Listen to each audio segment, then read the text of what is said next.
पंकज भारती। आज हमारे साथ हैं मिसेस कमला तोलानी। इनको सीवियर नी जॉइंट ऑस्टियोआर्थराइटिस था। ये हमारे वसंत विहार क्लिनिक में सितंबर 2019 में आई थी। तब इनकी कंडीशन बहुत ही खराब थी। आपका मैं परिचय दे दूं, आप डॉक्टर साहब हैं डॉक्टर इंदु तोलानी। अब शादी के बाद वो इंदु बल्लानी हो गई हैं। वो अपनी मदर को हमारे पास ट्रीटमेंट के लिए लाई थी। वो दिल्ली में बहुत ही फेमस डर्मेटोलॉजिस्ट हैं और गोल पंचकुइया रोड गोल मार्केट में प्रैक्टिस करती हैं और वो नेशनल और इंटरनेशनल फोरम्स पे जाके डॉक्टर्स को ट्रेनिंग देती हैं और पेशेंट्स भी देखती हैं ऑफ कोर्स।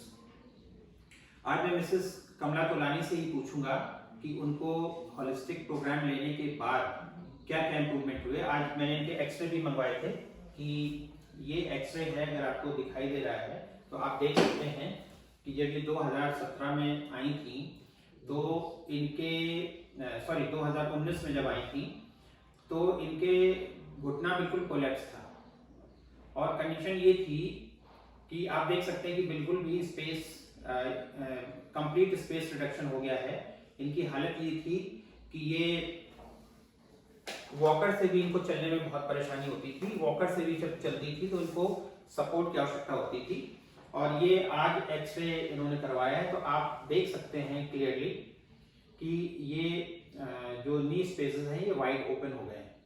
अब हम इनके द्वारा ही पूछेंगे कि इनको क्या इनकी परेशानी थी, फिर इनको क्या क्या इम्प्रूवमेंट हुए। तो मिसेस तोलानी आप बताइए कि आप जब इस होलिस्टिक प्रोग्राम के लिए आई थी उस समय आपको क्या परेशानी थी। जैसा मुझे याद है कि आप वॉकर से भी चलने में आपको बहुत परेशानी थी। मुझे याद है कि आप जब वॉकर से नहीं चल पाती थी, आपको वॉकर से चलने के बाद भी दोनों लोग इधर उधर 5-6 सीढ़ियां चढ़नी थी। तो एक तरफ से आपने मुझे हेल्प की थी और एक तरफ से हस्बैंड पकड़ के और कंधों के बल पे चढ़ाया था। तो ये कंडीशन आपकी कब से थी? ये 2-3 महीने से थी और हम जब चल नहीं रहा था हमारा, हम बिल्कुल बेड पे आ गए थे और हड्डियों के डॉक्टर के पास, डॉक्टर मिश्रा के पास गए थे।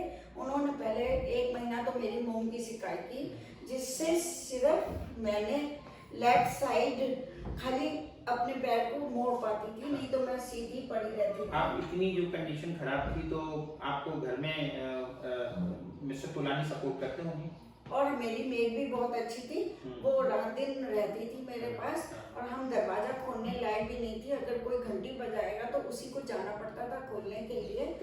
आपके मन में क्या विचार आ रहा था कि डॉक्टर्स ने आपको रिप्लेसमेंट एडवाइस किया है, तो आपके मन में कहीं ना कहीं ये रहा होगा कि मुझे रिप्लेसमेंट से बचना है, मैं रिप्लेसमेंट नहीं करवाना चाहता। उस समय तो डॉक्टरों ने हमको कहा था कि हम आपको फिजियोथेरेपी कर रहे हैं, मोम लगा रहे हैं, ये कर रहे हैं और हम कोशिश करते हैं कि आपको ना करना पड़े, लेकिन कुछ भी नहीं हुआ। मैं हिल भी नहीं पाई।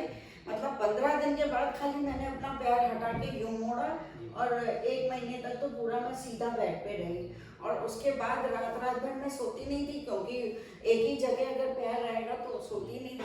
उसके बाद मुझे बेटी ने बुलाया। स्वेलिंग भी बहुत थी, स्वेलिंग भी और बहुत थी, पस भी था। तो मैंने आपको एडवाइस किया था कि पहले आपकी स्वेलिंग कम करते हैं, आपका पस ठीक होगा, इसके बाद फिर हम होलिस्टिक करेक्टिव प्रोग्राम आपका स्टार्ट करते हैं। तो जब आप ये होलिस्टिक करेक्टिव प्रोग्राम स्टार्ट किया तो आपको कितने दिन में ऐसा महसूस हुआ कि नहीं कुछ बेटर हो रहा है? नहीं, 1.5 महीने बाद मैं पलंग से उतर के अपना थोड़ा थोड़ा काम भी करने लगी कि किचन में भी मैं जाती थी और उसको भी बोलती थी कि पहले तुम घर जाओ और मैं दरवाजा भी खोल लूंगी। वॉकर कितने दिन में आपका छूट गया?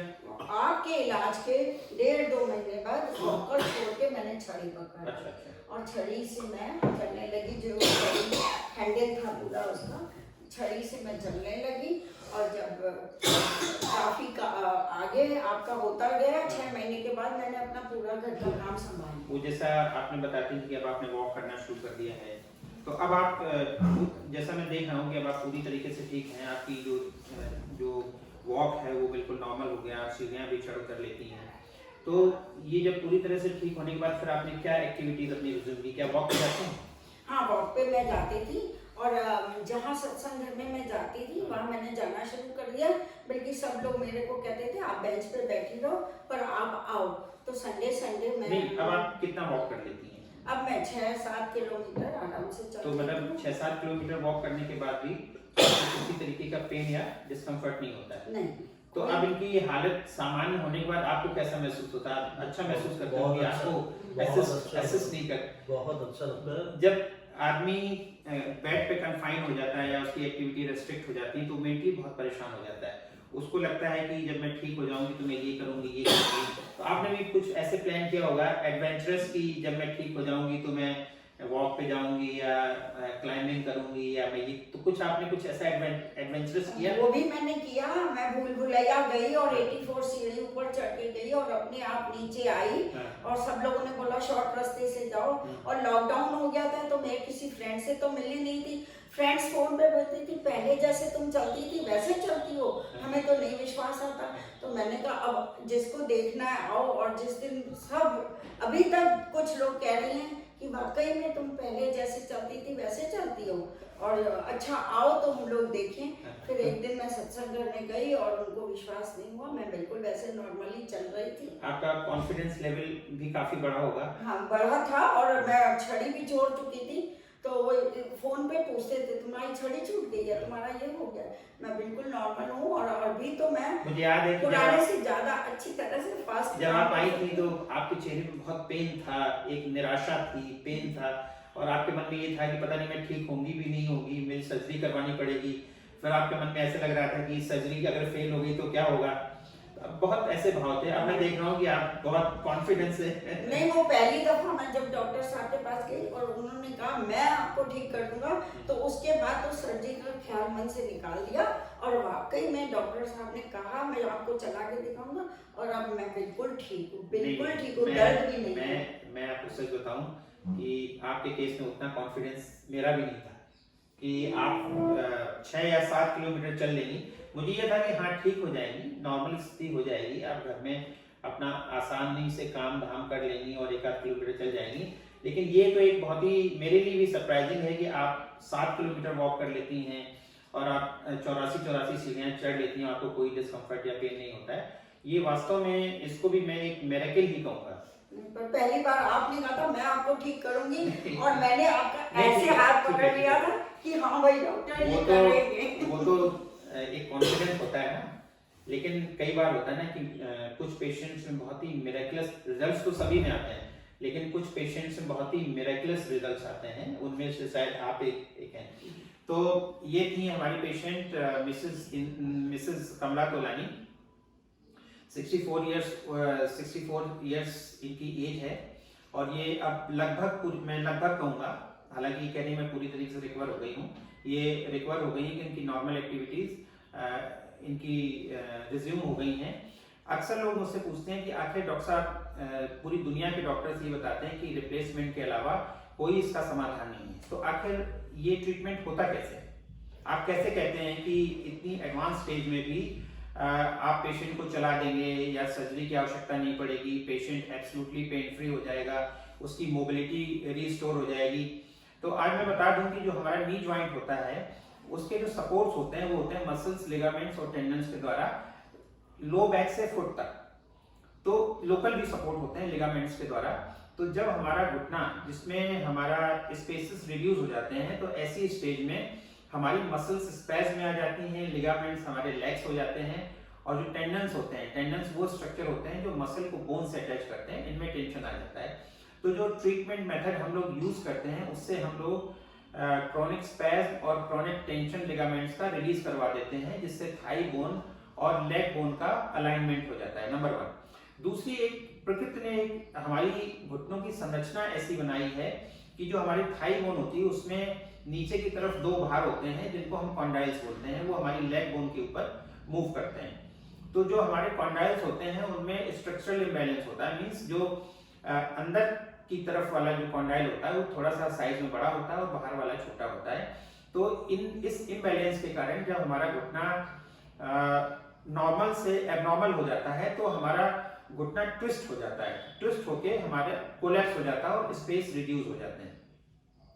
तो जो ट्रीटमेंट मेथोडोलॉजी हम लोग यूज करते हैं उसमें क्या करते हैं कि ट्विस्टेड ज्वाइंट को अनट्विस्ट कर देते हैं। मतलब जब हमारा ज्वाइंट ट्विस्ट होता है उसमें थाई अंदर की तरफ घूम जाती है और जो हमारी लेग बोन जिसको हम शिन कहते हैं वो बाहर की तरफ घूम जाती है। तो जब हम अनट्विस्ट करते हैं तो थाई को बाहर और शिन को अंदर की तरफ घुमा देते हैं। तो ये तीनों प्रोसेस करने पे मसल स्पाज्म रिलीज होने से, टेंशन रिलीज होने से और हड्डियां ऑफलोड होने से पेशेंट को पूरी तरीके से पेन रिलीफ हो जाता है। अलाइनमेंट होने से वो उसका जो वॉकिंग मूवमेंट्स हैं वो नॉर्मल हो जाते हैं और उसका सीनियर चढ़ना उतरना सामान हो जाता है। इसके बाद थर्ड स्टेज में पेशेंट को साथ में ही मसल स्ट्रेंथनिंग करवाते हैं, तो जिसके कारण से उसको कभी भी नी रिप्लेसमेंट की जरूरत नहीं पड़ती है। तो इस तरीके से ट्रीटमेंट होता है। तो हम तो ये कहेंगे कि ये नी रिप्लेसमेंट का इससे अच्छा ऑल्टरनेटिव नहीं हो सकता है। और किसी भी एज ग्रुप का पेशेंट हो या कितना भी सीवियर पेशेंट हो, सभी पेशेंट्स बराबर से रिस्पॉन्ड करते हैं। हाँ, रिस्पॉन्स टाइम अलग अलग हो सकता है। जो पेशेंट जिनमें डैमेज कम होता है वो जल्दी ठीक हो जाते हैं और जिनमें डैमेज बहुत ज़्यादा होता है उनको ठीक होने में थोड़ा सा समय लगता है। तो मैं एक बार आपको बहुत बहुत धन्यवाद देता हूँ। सर, आपको भी बहुत बहुत धन्यवाद देता हूँ। मेरे ख्याल से ठीक होने के बाद आप भी खुश होंगे, क्योंकि अब आपको ज़्यादा घर में हम भी आपको दुआएं देते हैं कि भाई हम आपके कारण ठीक हुए और विश्वास और के साथ जो विश्वास मैंने किया वो निभाया। नहीं तो सब कहते थे ऐसे कोई हो सकता है क्या? थैंक यू, नमस्कार।